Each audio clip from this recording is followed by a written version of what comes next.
आपने इतिहास में कई राजाओं, बादशाहों और सुल्तानों का जिक्र जरूर सुना होगा। उनके शासन करने का ढंग हो या उनकी युद्ध नीतियाँ कभी न कभी आपके कानों में जरूर पड़े होंगे। उनका पराक्रम, उनका शौर्य, उनकी ताकत के बहुत से किस्से आपने पढ़े और सुने होंगे। पर क्या कभी ऐसी मल्लिका के बारे में आपने सुना जिसने औरतों के लिए बना दी गई हद को पार करके दिल्ली सल्तनत का ताज अपने सर पर पहना, जिसने जवान लड़कियों की तरह खूबसूरत पोशाकों और जेवरों को न चुनकर तलवार और ढाल को चुना, जिसका लिबास दूसरी लड़कियों जैसा नहीं था बल्कि उसका रोब हठीले लड़कों से मिलता जुलता था। इतिहास के पन्नों में यह लड़की रजिया सुल्तान के नाम से दर्ज है। भारत के इतिहास में रजिया सुल्तान का नाम सुनहरे अक्षरों में इसीलिए लिखा गया क्योंकि रजिया को भारत की पहली मुस्लिम शासिका होने का गौरव प्राप्त है। दिल्ली सल्तनत के दौर में जब बेगमों को सिर्फ महलों के अंदर आराम के लिए रखा जाता था, वहीं रजिया सुल्तान ने महल की चार दीवारी से बाहर निकलकर शासन की भागदौड़ संभाली। कौन थी रजिया सुल्तान? रजिया सुल्तान इल्तुतमिश की बेटी थी। वही इल्तुतमिश जो तुर्की राज्य के संस्थापक कुतुबुद्दीन ऐबक का दामाद और उनके बाद बनने वाला दूसरा तुर्क सुल्तान था। रजिया का जन्म 1205 में बंदायूं में हुआ था। रजिया सुल्तान बहुत ही तेज दिमाग और एक बेहतरीन शासिका थी। ठीक अपने पिता की तरह वह पुरुषों की तरह सुसज्जित होकर खुले दरबार में बैठती थी। वह इतिहास में एक कुशल शासिका के नाते दर्ज है। उसमें वे सभी गुण थे जो एक शासक में होने चाहिए थे। बचपन से ही रजिया का संपर्क गृहिणी समूह की महिलाओं से बहुत कम था, इसीलिए वह मुस्लिम समुदाय की स्त्रियों के मूल व्यवहार को नहीं सीख पाई।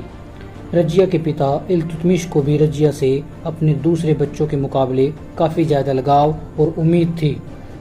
उसके पिता ने रजिया को शिक्षित करने के लिए व्यक्तिगत रूप से रुचि ली। जब वह मात्र 13 साल की थी तब से ही रजिया का झुकाव सैन्य उपक्रमों की ओर था। इल्तुतमिश का सबसे छोटा बेटा और उत्तराधिकारी नसीरुद्दीन महमूद 1229 में एक लड़ाई में मारा गया था।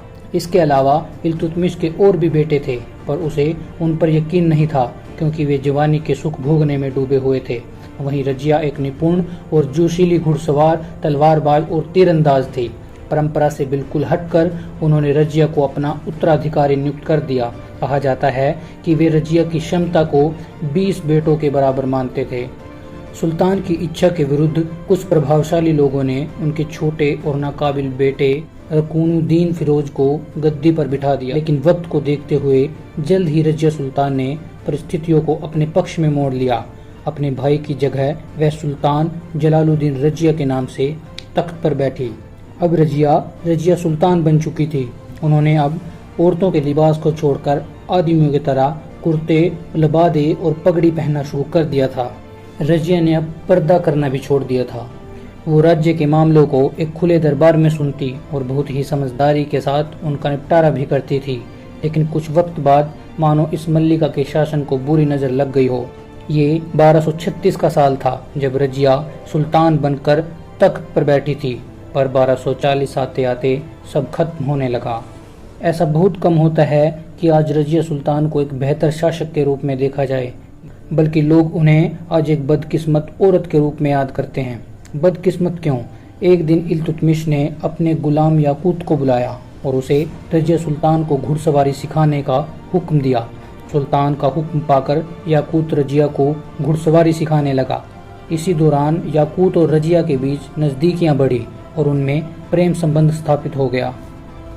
पर वहीं रजिया का लड़कपन का दोस्त अल्तुनिया, जिसको कभी वह शादी करने का वादा कर चुकी थी, कहीं न कहीं वह उसे भूल गई। जब रजिया ने तख्त संभाला तो याकूत को उसने अस्तबल का अध्यक्ष नियुक्त कर दिया। इस बात से अल्तुनिया समेत अन्य कई लोगों को दिक्कत होने लगी। रजिया और याकूत के बीच के संबंधों को लेकर काफी चर्चाएं होने लगी क्योंकि रजिया अपने ही गुलाम से मोहब्बत करने लगी थी। यह बात महल के कई लोगों को अखरती थी। अल्तुनिया को चुप करने के लिए रजिया एक दिन उसे अपने पास बुलाती है और उसे बठिंडा का राज्यपाल नियुक्त करती है। अल्तुनिया के बठिंडा नियुक्त होने के बाद भी रजिया और याकूत के आपसी संबंधों की गर्माहट उस तक पहुंच रही थी। रजिया को बठिंडा बुलाने के लिए अल्तुनिया ने एक चाल चली। कुछ वक्त बाद अल्तुनिया ने बठिंडा में विद्रोह कर दिया, जिसको दबाने के लिए रजिया और याकूत दोनों दिल्ली से रवाना हुए।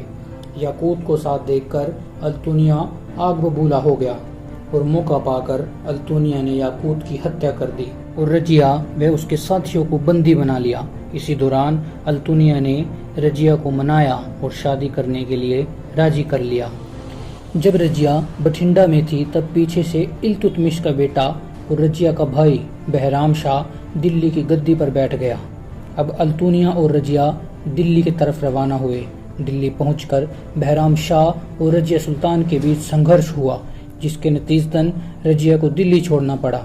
लौटते वक्त 13 अक्टूबर 1240 को हरियाणा के कैथल के पास रजिया सुल्तान की हत्या कर दी गई।